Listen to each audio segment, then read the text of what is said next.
What's up mga ka-recap? Kung gusto nyo ang mga ganitong content about time travel and sci-fi, huwag kalimutang mag-subscribe at i-like ang video na ito upang magganahan ako sa pag-upload ng mga bagong videos at sabay-sabay tayo mag-enjoy. Halika, simulan na natin! Mga kaibigan, ang kwento ngayon ay tungkol sa isang pelikula na hindi lang nagpapakita ng paglalakbay sa oras, kundi direkta itong pumapasok sa iyong isip at nagtatanong. Binabaluktok ng pelikulang ito ang pagkakakilanlan, lohika at eksistensya sa paraan na nagsisimula kang magtanong sa iyong sarili, kung hindi na ako, sino ako? Nagsisimula ang kwento sa isang istasyon ng radyo kung saan may kontrobersyal na palabas na pinapalabas, ang rant. Ang host ng palabas na ito ay si James Banratti na itinuturing ang kanyang sarili bilang isang matinding naghahanap ng katotohanan. Naniniwala si James na itinatago ng mainstream na agham ang mga kasinungalingan at ang katotohanan ay umiiral lamang sa mga teorya ng pagsasabuatan at alternatibong pag-iisip. Ang kanyang mga tagapakinig ay mga taong nagdududa sa bawat tinanggap na teorya. Sa palabas na ito, pumapasok ang ating pangunahing karakter, si Tim Travers. Mga kaibigan, ito ang bayani ng ating kwento o sa halip, isang anti-bayani. Si Tim ay hindi doktor o mainstream na siyentipiko. Kapag tinawag siya ni James na alternatibong siyentipiko, agad siyang pinipigilan ni Tim at sinabing ang alternatibong agham ay para sa mga nababatong may bahay na may kristal at mga closet racist. Si Tim ay mayabang, matalas at sira rin sa lipunan. Siya ay pinatalsik sa paaralan dahil sa mga issue sa pag-uugali. Ngunit ang nakakatawa ay ang kanyang mga grado ay laging top class. Nagtanong si James kay Tim ng direktang tanong, ano ba talaga ang time traveler's paradox? Ipinaliwanag ni Tim na ito ay isang eksperimento sa pag-iisip. Ipagpalagay na ang isang siyentipiko ay bumuo ng isang time machine na bumalik ng eksaktong 1 minuto sa nakaraan. Ngayon, ang parehong siyentipiko ay bumalik at pinatay ang kanyang mas batang sarili. Ang tanong ay, kung patay na ang mas batang sarili, paano pa rin umiiral ang siyentipiko sa hinaharap? Isang taong na hindi dapat umiral ay nakatayo doon. Iyon ang paradox. At ang mga paradox, ayon kay Tim, ay imposible. Ngayon ay lumipat ang eksena sa lab ni Tim at dito nagsisimulang maglaro ang pelikula ng tunay nitong laro. Mga kaibigan, hindi lang gumawa si Tim ng isang teorya, aktibo niyang pinagana ang isang time machine. Pumunta siya sa nakaraan at nakaharap ang kanyang mas batang bersyon. At hulaan mo kung ano ang ginawa niya. Walang pag-aatubili, pinatay ni Tim ang kanyang sariling mas batang sarili. Ngunit narito ang pinakamalaking twist. Walang nagbago. Ang causality ay nananatiling buo. Hindi nasira ang realidad. Buhay pa rin si Tim. Shocked si Tim at ang mga salitang lumabas sa kanyang bibig ay the fa. Dahil hindi ito akma sa anuman sa kanyang pang-agham na pag-unawa. Ngayon ay gumagawa si Tim ng teorya kapatas ng teorya. Unang teorya, marahil ay hindi siya naglakbay sa oras, kundi nakarating sa isang magkaparehong parallel universe. Pangalawang teorya, marahil ang causality ay limitado sa bilis ng liwanag. At ang pangatlo, pinakamapanganib na teorya, ang presensya mismo ni Tim ay nagdulot ng isang bagong universo. Inulit ni Tim ang kanyang eksperimento. Paulit-ulit siyang bumabalik sa nakaraan at sa bawat pagkakataon ay pinapatay niya ang kanyang mas batang sarili. Sa bawat talon, patuloy na lumalaki ang kanyang pagkasabik. Halos nagdiriwang, sinabi niya, ngayon ay nakakuha na tayo ng resulta. Dahil ayon sa kanya, napapatunayan ang kanyang teorya. Matatag ang paradox, hindi nasisira ang realidad. Ngunit pagkatapos ay lumala pa ang sitwasyon. Biglang lumitaw ang isa pang Tim at walang babala ay inilunsad niya ang isang sorpresang pagsalakay kay Tim. Ngayon ay gulong-gulo na ang eksena. Maraming Tim ang umiiral, lahat ay nakatitig sa isa't isa, lahat ay nalilito kung sino ang orihinal at sino ang mali. Cut to a bar. May date ngayon si Tim. Dito pumapasok si Delilah. Matalino, sarcastic at matalas. Si Delilah ay nagtatrabaho sa palabas ni James Banratti at sinabi kay Tim na nakulong siya sa parehong trabaho sa loob ng nakaraang 15 taon. Nakaupo si Tim sa harap niya, ngunit ang kanyang isip ay nasa ibang lugar. Ganang-gana. Casual na nagtanong si Delilah, "So, kamusta ang araw mo?" At si Tim, walang anumang filter, sinabi sa kanya ang kumpletong katotohanan. Sinabi niya na ngayon ay pinaandar niya ang isang time machine na pinapatakbo ng nanakaw na nukleyar na materyales at pagkatapos ay paulit-ulit niyang pinatay ang kanyang mas batang sarili. Tumawa muna si Delilah at sinabi, "Great bit." Akala niya nagbibiro si Tim, ngunit habang nananatiling seryoso ang tono ni Tim, nagsimulang matagpuan ni Delilah, hindi nagbibiro ang lalaking ito. Samantala, sandaling ipinakita ng kamera ang isang kahina-hinadong lalaki na nakaupo sa sulok ng bar na nagbabantay kay Tim at tahimik na nagre-report ng anuman sa isang tao sa telepono. Sinubukan ni Delilah na gawing normal muli ang usapan at nagtanong, "May kaibigan ka ba?"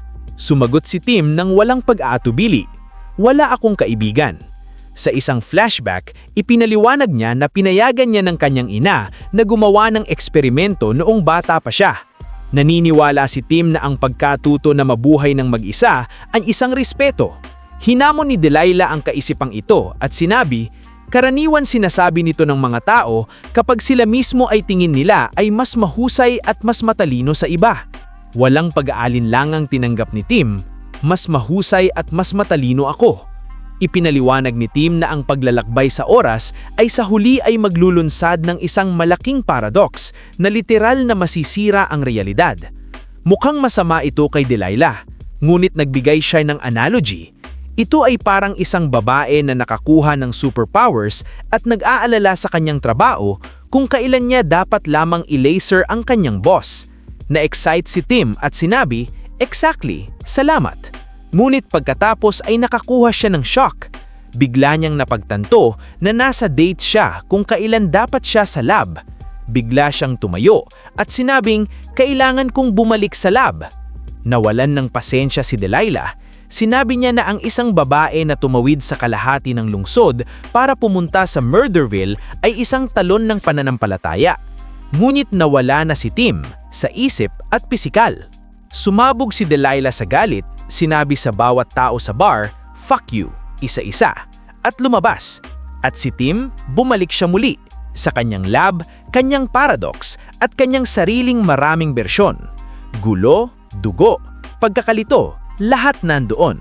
Mulit para kay Tim, simple lamang ang solusyon. Sinabi niya sa kanyang sarili, unang rules ng science, ulitin ang eksperimento, i-verify ang resulta, at ginawa niya ang parehong bagay muli. Lumipat ang eksena at ngayon ay maraming team na nandoon sa lab. Dosenas bersyon, lahat sila ay magkamukha, lahat sila ay pantay na kapantay, pantay na kakumpiyansa, at ngayon ay nagtatalunan na silang lahat sa isa't isa. Galit na tinanong ng isang team ang isa, "Sinira mo ang mundo para sa walang punto kundi parang patunayan na kaya mong gawin. Ngayon ano?" Ngunit ang data ay malamig. Walang emosyon, ang resulta ay perpektong consistent. Mas higit na 30 loops na ang nangyari at wala pa ring nakikitang paradox. Buo pa rin ang realidad.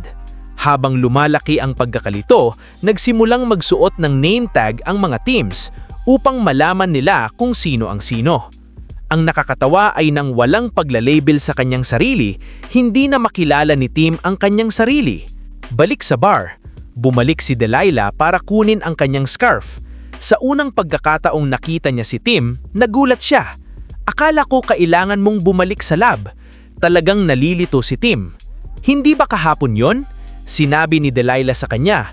Ang lahat ng ito ay nangyari 2 oras lamang ang nakaraan. Napagtanto nito ni Tim at halos nahanga na sinabi, "Wow, ang dami kong loops." Sarcastic na nagtanong si Delilah, "Loops? Ano yon? Uri ng inumin?" At pagkatapos ay inutusan siya, "Halika at ibili mo ako ng isa, may utang ka sa akin." Cut sa lab. Ngayon ay may 21 lasing na team doon. Sumigaw ang isang team, "Bakit mo inisip na ang isang lasing ay magiging improvement?" Mukhang nagmamalaki ang isang team na nag-o-order ng kape. God bless capitalism. At pagkatapos ay biglang naging madilim ang tono. Naghahandang mag-ambush ang isang hitman kay Tim. Dumating ang mensahe sa telepono, "Mr. Travers, Ang Kingmaker ay guro at ngayon ay tinuturuan niya kita ng mga kaonsekwensya ng pagnanakaw sa mga mas magagaling na tao. Putok ng baril, isang team ay bumagsak at namatay. Ngunit ang problema ay isang team lamang siya, buhay pa rin ang iba. Sa bar, nag-uusap sina Delilah at Tim. Sa wakas ay nagtanong si Delilah, "Bakit? Mr. Mad Scientist Man, bakit?" Casual na sumagot si Tim, "Hindi ba sapat ang kuryosidad?" Hindi sumang-ayon si Delilah, ang kuryosidad ay laging may ahenda. At sa unang pagkakataon ay naging tapat si Tim. Gusto kong mag-isa na kasama ang Diyos sa katapusan ng panahon at pagsasabihan ng bastardong iyon. Natawa si Delilah at sinabing, "Babae ang Diyos." Nagkibit balikat si Tim. "Ang mundo natin ay basura. Lalaki yan, sigurado." Sa lab, sinisikap ng mga team na intindihin ang time machine. Gumagamit ang makina ng mga entangled particles, ngulit may isang limitasyon. Ang pinto ay bumubukas lamang sa nakaraan, hindi sa hinaharap. Binanggit ni Delilah ang ideya ng multiverse. Tinanggihan ito ni Tim. Ang multiverse ay tila masyadong maginhawa para sa kanya. Ngunit malumanay na sinabi ni Delilah, "Mahal ko ang multiverse. Mahal ko ang lahat ng iba't ibang version ko. Hindi mahalaga kung magkamali ako dahil sa isang lugar ay nagtagumpay sila. May ilang araw na talagang kailangan ko iyon." Biglang sinabi ni Tim ang isang sensitibong linya. "Mulit kung nagtagumpay sila, sila ba ang ikaw? Marahil ang pagkabigo ang iyong nagbibigay kahulugan na katangian." Agad na nasaktan si Delilah. Isang awkward na katahimikan ang kumalat sa hangin. Napagtanto ni Tim na masyado siyang lumayo kaya sinubukan niyang ayusin ang sitwasyon. Gusto mo bang makita ang aking lab?" Nang makarating sila sa lab, naramdaman ni Delilah na ang buong setup ay parang isang detalyadong LARP. Tumatawa, sinabi niya, "Hindi ko akalain na magiging interesado ako sa isang LARPer, ngulit kahanga-hanga ang iyong pangako." "Interesado ako." Ikinagalit ito ni Tim. Matalim niyang sinabing, "Ang aking time machine ay hindi prop." Ipinikit ni Delilah ang kanyang mga mata. "Magsalita ka na parang normal na tao. Pustahan ako ng $5 na masyado ka lang nagtatagal sa pagsasalita sa iyong sarili." At pagkatapos ay tumingin si Delilah sa kabilang panig ng time machine. At nakatayo doon ang kanyang eksaktong dobling. Parehong nagulat ang dalawang Delilah nang makita ang isa't isa. Pagkatapos ay sabay silang sumigaw. Sumabog ang kaguluhan. Sa takot, kinuha ni Delilah ang isang baril at nang walang pag-iisip, binaril ang kanyang dobling. Isang katawan ang bumagsak. Lahat ng team ay natulala. Tumakbo si Delilah. Dead silence. Pagkatapos ay casual na nagtanong ang isang team, "So, kamusta ang date?" Pakinamasamang timing na maiisip. Isang team ang nagpuna. Literal siyang gumawa ng pagpatay. Iyon ang kanyang go-to response. Idinagdag ng isa pang team. Binanggit niya tungkol sa pagdurog sa mga magsasaka. At pagkatapos ay napagpanto ng isang team. Akala mo ay aayusin kanya. Ang lab ay agad na naging isang digmaang sibil. Nagsimulang magtalo ang lahat ng team. Nagtuturuan, nagsusuntuan. Sumigaw ang isang team, "Team Travers, go fuck yourself." At ang nakakatawa ay literal na lahat ng team ay bumagsak sa kaguluhang iyon. Ganap na nawala ang pagkakakilanlan. Cut sa balita. Dumating ang isang breaking report. 30 parokyano ang misteryosong nawala mula sa isang simbahan sa Mississippi. Iniulay ito ng mga eksperto sa wormhole displacement theory. Sa lab, nauunawaan ng mga team ang katotohanan. Sa bawat paglikha ng bagong team, kumukuhang materya mula sa ibang lugar. Nananatiling balanse ang realidad, binabayaran ng presyo sa ibang lugar. Inanunsyo ng isang team, pinatay si Tao Tim. Sa isang coffee run, isang desisyon ang ginawa. Mula ngayon, magkakaroon ng buddy system. Walang team ang mag-iisa. Nagprotesta ang lahat ng team. Sa isang sulok ng lab, 2 team ang tahimik na nag-uusap tungkol sa filosofiya. Ang isa nagsabi, "Ang multiverse ay hindi iba't ibang version ng ating buhay. Ito ay iba't ibang hanay ng mga batas. Ito ang pinakabagong paraan para ilagay natin ang ating sarili sa sentro upang kumbinsihin ang ating sarili na mahalaga tayo." Kalmadong nagtanong ang isa pang team, "Bakit napakasama ng hindi mahalaga? Bakit napakatakot na hindi ang pinakamahalagang tao?"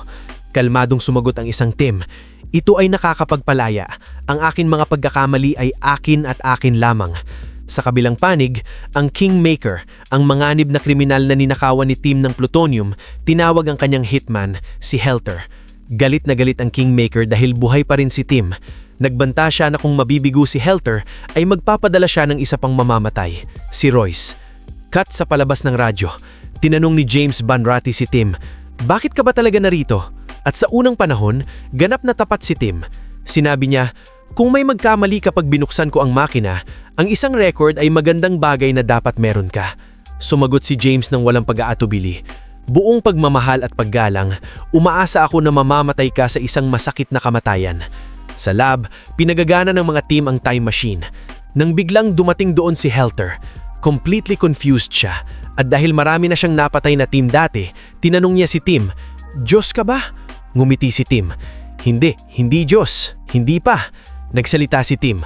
"Palaging sinasabi ni nanay, hindi ka isang magaling na tao, Tim. Hindi ka nga isang napakabuting tao. Ngunit ang iyong katauhan ay isang magaling na sayantista. Hindi na nalalapat ang mga batas ng mortal sa atin. Binuksan ang pinto at ang lumabas ay hindi maiisip. Wala na ang universe. Tanging isang walang hanggang itim na walang hangganang nananatili." Bumulong ang isang Tim. "Holy F! Sinira natin ang universe!" Kumalat ang takot. Isang Tim ay nakasabit sa gilid, humihingi ng tulong. Isa pang Tim, halip na tumulong, ay nagsimulang magpilosopi. Kung nawala ang universe, dapat nawala din ang mga batas nito. Umi-exist pa rin ang gravity. Saan nanggagaling iyon? Biglang itinulak ng isang Tim ang nakasabit sa gilid sa walang hanggan. Siya ay nagagapang sa lahat. Sa wakas na unawaan ni Tim ang lahat. Ang paradox ay lumikha ng isang black hole na sinira ang Earth. Bumagsak si Zeta Tim sa walang hanggan. Theoretically, siya ay continuous na babagsak magkailanman. Hindi siya tatanda at hindi siya mamamatay. Nang biglang dumating si Royce sa lab kasama ang kanyang armadong kopone. Binaril niya si Tim. Nagtanong si Tim, "Tungkol ito sa plutonium?" Kinonfirm ito ni Royce. At pagkatapos ay nangyari ang imposible. Isang misteryosong figura ang lumipaw na nagsasabing siya ang Diyos. Agad na sinabi ng isang Tim, "Kung totoong umi-exist ang Diyos, lalabas na ako." Inatake ni Royce ang Diyos, ngunit pinatay ng Diyos ang isang Tim doon. Telepathically, biglang naunawaan ni Tim ang lahat. Ang Diyos na nakatayo sa kanya ay walang iba. Ito ay si Zeta Tim, ang parehong Tim na nahulog sa Black Void. Nagsimulang magsalita si Zeta Tim at walang galit sa kanyang boses. Walang pakit, taning pagod lamang. Alam mo ba kung ano ang nararamdaman ng patahabos na bumagsak magkailanman? Hindi kayang gutumin, hindi kayang mamatay. Mababaliw ka. At kapag naubos ang kabaliwan, nagsisimula kang kumiha ng bagong realidad sa iyong isip. Inilahad niya kung paano niya pinino ang bawat imagined na mundo. Pinerpekto niya kaya hindi na mahalata ang pagkakaiba sa pagitan ng simulation at pisikal na realidad. At pagkatapos ay tumatawa siya at sinabing, "Ganyan kayo nakakaamit ang pagiging Diyos, mga bitches." Ang totoo, ang buong universe ay isang simulated na reality na tumatakbo sa loob ng isip ni Zeta Tim. Cut sa bar. Isinabalita ni Delilah kay James Banratti ang kanyang buong pakikipagsapalaran.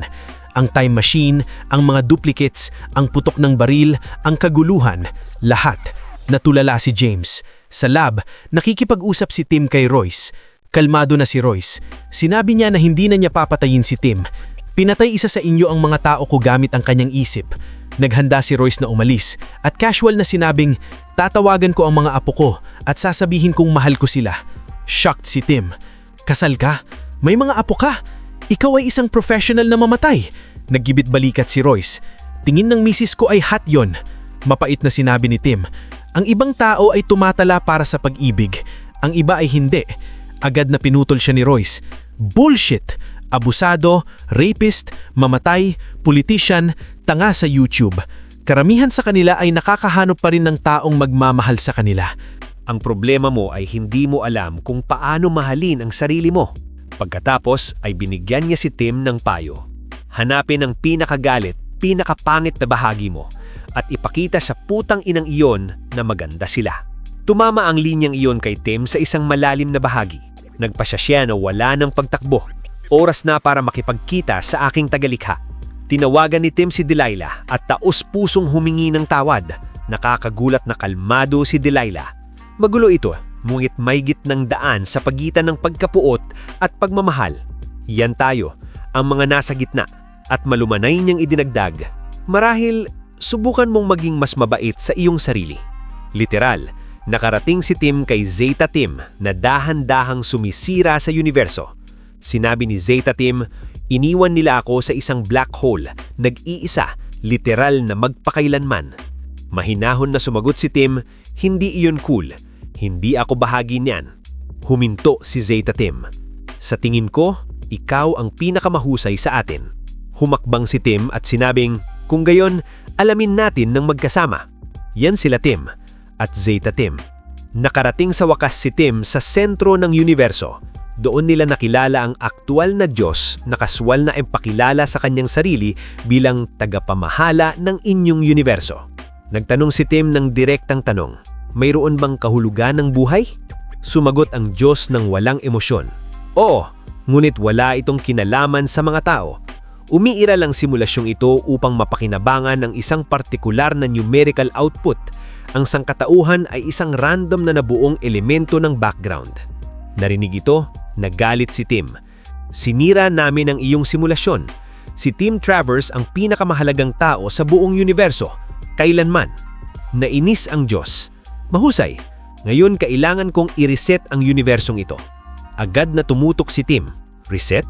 Ano pa ang ibig sabihin niyan? Umiiral ka ba sa labas ng universong ito? Nag-alinlangan ng Diyos. Pagkatapos ay sinabi ang katotohanan. Hindi siya isang banal na nilalang. Siya ay isang tagapagsalaysay para sa espiritual na paglago at kompensasyon. Nagtanong si Tim, naguguluhan. Parang nobilista. Awkward na idinagdag ng Diyos. Oo, ngunit may publisher. Pause. Self-publishing. Ngayon, parehong Tim at Zeta Tim ay naging full roast mode. Weka, kaya ikaw ay isang hindi pa nailalathalang nobilista na nagsisimulate ng universo. Hindi ito pagiging Diyos. Ito ay ikaw na humahabol sa isang mataas na marka sa isang management game. Hindi mo nga ito ginawa, di ba? Isang mas mahusay na Diyos ang gumawa. Literal na tayo ay isang retail product para sa isang nababato na bigong manunulat. Ganap nang nawalan ng kontrol ang Diyos at sinubukang tanggalin ang universo. Ngulit kalmadong nakuha ni Zeta Tim ang system access at inalis ang Diyos. Ang mga tulad niya ay hindi marunong mag-code. Ngayon ay nasa kamay ni Zeta Tim ang kontrol. Iniisip niya kung ano ang gagawin niya sa bagong universo at malamig na sinabing, isang universo ng ako at ako lamang. Sinalungat ni Tim siya. Kung gayon, hindi natin malalaman kung mali tayo. Ang pinakamasamang tao ay nakakahanap pa rin ng pag-ibig. Alam kong kaya rin natin. Nagtanong si Zeta Tim, paano mo nalaman? Mahinahon na sumagot si Tim, dahil ginawa ko. Hindi ito nagtagal, ngunit sa isang segundo, nalaman ko kung ano ang pakiramdam nito. Parang paghinga, pagkatapos mong pigilan ng iyong hininga magpakailanman. Huminto si Zeta Tim ng isang sandali. Pagkatapos ay dahan-dahan niyang sinabing, ang ibang tao ay mas mabuti ng mag-isa, karapat-dapat na mag-isa, ang mga taong tulad ko. At dito lamang gumawa si Tim ng isang bagay na walang sino man nang umaasa. Humakbang siya at sinabing, mahal kita, Tim Travers, at ayaw kong mag-isa ka, ngunit nasa iyo yan, kaibigan. Sa sandaling marinig niya ito, nawasak si Zeta Tim. Sa unang pagkakataon, walang sino man ang dumating para ayusin siya. Hindi para baguhin siya, kundi para tanggapin siya namang. Nagpasya si Zeta Tim na gumawa ng bagong simula. Kunin lang ang isang punto ng walang hanggang enerhiya, idagdag ang kalooban, oras, at yan ay dapat makagawa ng malaking sabog. Cut. Nakita ni Tim ang sarili niyang malapit sa time machine sa eksaktong sandali kung saan nagsimula ang lahat. Bumulong siya sa kanyang sarili, anong ginagawa ko? May date ako ngayong gabi. Tim, anong iniisip mo? Nagsimula siyang umalis sa lab, pagkatapos ay huminto. Ngunit sa kabilang banda ay may boses na nanggaling sa likod. Bobo! Lumingon si Tim sa pagkagulat. At mga kaibigan, dito nagtatapos ang hindi kapani-paniwalang paglalakbay na ito. Ngayon ang tanong ay, anong natutunan natin sa movie na ito? Marahil ito, lahat tayo ay nakakaramdam ng pag-iisa, gaano man karaming versyon ng ating sarili ang umiiral. Ang pagmamahal sa sarili ay hindi motivational quote. Nagsisimula ito kapag tumigil kang tumakbo sa iyong pinakamasama, pinakamahiyain, pinakamasirang versyon. Marahil, ang universo ay walang malaking kahulugan. Marahil, random lang tayong nabuong elemento ng background sa management game ng isang nababato na bigong manunulat. Ngulit hindi ibig sabihin yan na ang mga damdamin natin ay peke. ang mga koneksyon natin ay walang kahulugan o ang mga sandali natin ay walang kahulugan. Sa buong pelikula, patuloy na tumatakbo si Tim sa kanyang sarili, patuloy na pinapatay ang kanyang sarili, patuloy na sinusubukang patunayan ang kanyang sarili, at sa huli, naintindihan niya. Ang tunay na paradox ay hindi paglalakbay sa oras. Ang tunay na paradox ay ang pagtatangkang takasan ng iyong sarili habang kinakamuhian mo ang iyong sarili. Noong sinabi ni Tim na, "Mahal kita" sa Zeta Tim, yun ang sandali kung kailan nagbago ang universo. Isang profesional na mamamatay tulad ni Royce ay nakahanap pa rin ng pag-ibig at pamilya. Isang cynical na babae tulad ni Delilah ay nakahanap ng gitnang daan sa pagitan ng pagkapuot at pagmamahal. Kaya bakit hindi si Tim Travers? At ang pinaka-nakakatawa, ang Diyos mismo ay naging isang nabigong manunulat. Ngulit kung kahit ang Diyos ay maging imperpekto, naging marahil ang ating pagka-imperpekto ay hindi pagkakamali. Isipin nyo yan mga kaibigan, at kung ang kwentong ito ay naantik sa inyo kahit kaunti, then marahil tinanggap nyo rin ng isa sa inyong mga versyon kahit kaunti. Sana nag-enjoy kayo mga ka-recap. Anong masasabi nyo sa movie natin ngayon? Mag-iwan ng komento sa baba. At huwag kalimutang mag-subscribe sa ating channel para sa mga new updates at uploads. Kita-kits sa susunod na kwento. Salamat at mag-iingat tayong lahat!